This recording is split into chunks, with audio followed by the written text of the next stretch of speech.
اس hospital میں آئی تو وہ اپنے پیاروں کی تصویریں لے کر آئی تھی. انہیں تب بھی یقین نہیں تھا کہ جو لاشیں پھینکی گئی ہیں، جن کو ڈرل کیا گیا تھا، جن کی آنکھیں نکالی گئی تھی، وہ لاشیں ان کے بچوں کے ہیں. اور پھر ایک غیر انسانی عمل یہ تھا کہ وہاں ایک فارم تھا جس پہ یہ لکھا تھا کہ آپ یہ ایکسیپٹ کریں کہ آپ کا بیٹا لاپتہ نہیں تھا، آپ کا بیٹا دہشت گرد تھا. حالانکہ ان کے بیٹے کی لاپتہ ہونے کی گواہی صرف بلوچ نہیں، پورے اسلام آباد دیکھ رہا ہے. جو بندے وہاں آئے انہوں نے ان عورتوں کو دیکھا کہ وہ وہاں موجود تھے.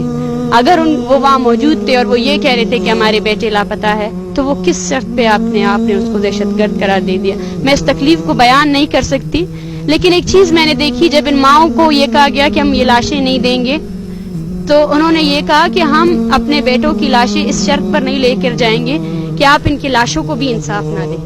ہم گواہ ہیں کہ آپ 40 گاڑیاں لے کر آئے، آپ نے ہمارے بیٹے کو گردن سے پکڑا، اسے مارا اور اسے گھسیٹتے ہوئے لے کر گئے. ہم اب کیسے، آپ نے تو اسے انصاف نہیں دیا، لیکن میں ایک ماں ہو کر کیسے اس کے ساتھ ناانصافی کر سکتی ہوں؟ اور ان ماؤں نے جب ہم نے یہ کہا کہ یہ لاشیں نہیں دیں گے، تو انہوں نے یہ کہا کہ اگر آپ نے ہمارے بیٹے نہیں دیے، یہ لاشیں آپ کو کام آئیں گی. تو ہم یہ ریاست سے کہنا چاہتے ہیں کہ یہ لاشیں بھی وہ رکھ لیں، ہمیں یہ بھی نہیں چاہیے.